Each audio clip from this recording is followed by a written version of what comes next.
નમસ્કાર મિત્રો, ઈ જ્ઞાન મેન્ટર યુટ્યુબ ચેનલમાં આપનું હાર્દિક સ્વાગત કરું છું। આજે આપણે ધોરણ 6માં લેવાનારી પ્રાથમિક શિષ્યવૃત્તિ પરીક્ષા અંતર્ગત આજે આપણે સામાન્ય જ્ઞાન વિષયના નવા અભ્યાસક્રમ મુજબના પ્રશ્નોની આ વિડીયોમાં ચર્ચા કરવાના છીએ। વિડીયો શરૂ કરતા પહેલાં જો તમે ચેનલ પર નવા હો તો ચેનલને સબસ્ક્રાઈબ કરજો અને બાજુમાં રહેલ બેલ આઇકનને પ્રેસ કરજો કે જેથી કરીને મારા નવા આવનારા વિડીયોનું નોટિફિકેશન આપના સુધી પહોંચતું રહે। વિદ્યાર્થી મિત્રો, આપ સૌને વિનંતી છે કે વિડીયોના અંતમાં છેલ્લા પ્રશ્નનો જવાબ તમારે મને કોમેન્ટ બોક્સમાં જણાવવાનો છે, તો વિડીયોને અંત સુધી નિહાળશો। તો જોઈએ મિત્રો આજનો વિડીયો।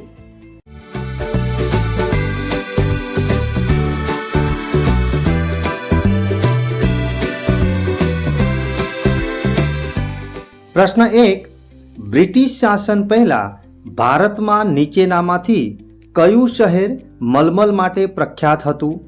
4 ઓપ્શન છે। એ ઢાકા, બી કલકત્તા, સી કાનપુર કે પછી ડી સુરત। તો આ પ્રશ્નનો સાચો ઓપ્શન આવશે એ ઢાકા। પ્રશ્ન 2 છે, ભારતના સુતરાઉ કાપડના ઉદ્યોગના કેન્દ્રોમાં કયા એકનો સમાવેશ થતો નથી? 4 ઓપ્શન છે। એ કાનપુર, બી કોઈમ્બતુર, સી જયપુર કે પછી ડી ચેન્નઈ। તો વિદ્યાર્થી મિત્રો, આ પ્રશ્નનો સાચો ઓપ્શન આવશે સી જયપુર। પ્રશ્ન 3 છે, ભારતના કયા શહેરને ભારતનું માન્ચેસ્ટરની ઓળખ મળી હતી? 4 ઓપ્શન છે। એ સુરતને, બી કાનપુરને, સી અમદાવાદને કે પછી ડી મુંબઈને। તો આ પ્રશ્નનો સાચો ઓપ્શન આવશે સી અમદાવાદને।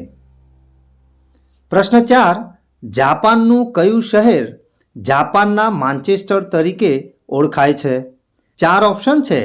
એ યાકોહામા, બી ઓસાકા, સી ક્યોટો કે પછી ડી કોબે। તો વિદ્યાર્થી મિત્રો, આ પ્રશ્નનો સાચો ઓપ્શન આવશે બી ઓસાકા। પ્રશ્ન 5, વર્તમાનમાં કયો ઉદ્યોગ વૈશ્વિક ઉદ્યોગ બન્યો છે? 4 ઓપ્શન છે। એ લોખંડ પોલાદ ઉદ્યોગ, બી સુતરાઉ કાપડ ઉદ્યોગ, સી માહિતી તકનીકી ઉદ્યોગ કે પછી ડી પરિવર્તન ઉદ્યોગ। તો આ પ્રશ્નનો સાચો ઓપ્શન આવશે સી માહિતી તકનીકી ઉદ્યોગ। પ્રશ્ન 6 છે, ભારતના કયા શહેરનું નામ સિલિકોન ઉચ્ચ પ્રદેશ પડ્યું છે? 4 ઓપ્શન છે। એ ચેન્નઈનું, બી અમદાવાદનું, સી ભોપાલનું કે પછી ડી બેંગલુરુનું। તો આ પ્રશ્નનો સાચો ઓપ્શન આવશે ડી બેંગલુરુનું। પ્રશ્ન 7 છે, નીચેનામાંથી કયા પાક માટે ટપક સિંચાઈ પદ્ધતિ વધુ અનુકૂળ નથી? એ ટામેટા, બી કપાસ, સી ઘઉં કે પછી ડી પપૈયા। તો આ પ્રશ્નનો સાચો જવાબ આવશે સી ઘઉં, કારણ કે બાકીના જે 3 ઓપ્શનમાં જે જવાબ આપેલા છે એમાં ટપક સિંચાઈ વધુ અનુકૂળ આવે છે। પ્રશ્ન 8 છે, ગુજરાતમાં ઘઉં ઉત્પાદન કરતો કયો પ્રદેશ જાણીતો છે? એ ચરોતર પ્રદેશ, બી ભાલ પ્રદેશ, સી કાનમ પ્રદેશ કે પછી ડી પંજાબ પ્રદેશ। તો આ પ્રશ્નનો સાચો ઓપ્શન આવશે બી ભાલ પ્રદેશ। પ્રશ્ન 9 છે, બાજરીના પાક માટે કયા પ્રકારની જમીન અનુકૂળ હોય છે? એ કાળી જમીન, બી પર્વતીય, સી રેતાળ કે પછી ડી કાંપની જમીન। તો વિદ્યાર્થી મિત્રો, આ પ્રશ્નનો સાચો ઓપ્શન આવશે સી રેતાળ। પ્રશ્ન 10 છે, ભારતના કયા રાજ્યમાં બાજરીનું સૌથી વધુ ઉત્પાદન થાય છે? 4 ઓપ્શન છે। એ તામિલનાડુ, બી ઓડિશા, સી ગુજરાત કે પછી ડી રાજસ્થાન। તો વિદ્યાર્થી મિત્રો, આ પ્રશ્નનો સાચો ઓપ્શન આવશે ડી રાજસ્થાન। પ્રશ્ન 11 છે, નીચેનામાંથી કોને કાળું સોનું કહેવામાં આવે છે? એ કોલસાને, બી ખનિજ તેલને, સી યુરેનિયમને કે પછી ડી પ્લેટિનિયમને? તો વિદ્યાર્થી મિત્રો, આ પ્રશ્નનો સાચો ઓપ્શન આવશે બી ખનિજ તેલને.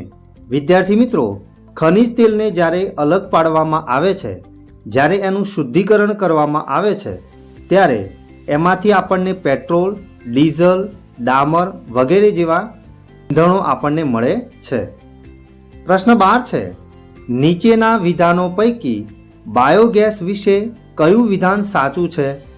એ તેમાંથી નીંદણમુક્ત જૈવિક ખાતર પ્રાપ્ત થાય છે, બી બાયોગેસ સસ્તો અને ઉપયોગમાં સરળ છે, સી બાયોગેસ રસોઈ બનાવવામાં ઉપયોગી છે કે પછી ડી આપેલ તમામ? તો વિદ્યાર્થી મિત્રો, આ પ્રશ્નનો સાચો ઓપ્શન આવશે ડી આપેલ તમામ. પ્રશ્ન 13 છે, રસોઈ બનાવવા અને વીજળી ઉત્પન્ન કરવા માટેનું શ્રેષ્ઠ બળતણ કયું છે? એ ભરતી ઉર્જા, બી પવન ઉર્જા, સી ભૂતાપીય ઉર્જા કે પછી ડી બાયોગેસ? તો આ પ્રશ્નનો સાચો ઓપ્શન આવશે ડી બાયોગેસ. પ્રશ્ન 14 છે, તાંબામાં શું ઉમેરવાથી કાંસુ બને છે? એ જસત, બી લોખંડ, સી કલાઈ કે પછી ડી મેંગેનીઝ? તો વિદ્યાર્થી મિત્રો, આ પ્રશ્નનો સાચો ઓપ્શન આવશે સી કલાઈ. પ્રશ્ન 15 છે, નીચેના પૈકી કયા ખનિજનો ઉપયોગ ધાતુગારણ ઉદ્યોગમાં થાય છે? ઓપ્શન છે એ ચાંદીનો, બી બોક્સાઇટનો, સી ફ્લોરસ્પારનો કે પછી ડી મેંગેનીઝનો? તો વિદ્યાર્થી મિત્રો, આ પ્રશ્નનો જવાબ તમારે મને કોમેન્ટ બોક્સમાં જણાવવાનો છે. વિદ્યાર્થી મિત્રો, આજે આપણે જે પ્રશ્નોની ચર્ચા કરી એ પ્રશ્નોમાં તમને સંપૂર્ણ ખ્યાલ આવ્યો હશે. જો તમને આ વિડીયો ગમ્યો હોય તો વિડીયોને લાઈક કરજો અને શેર કરવાનું ભૂલતા નહીં. ફરી મળીશું આવા જ ઇન્ટરેસ્ટિંગ ટોપિક સાથે. ધન્યવાદ.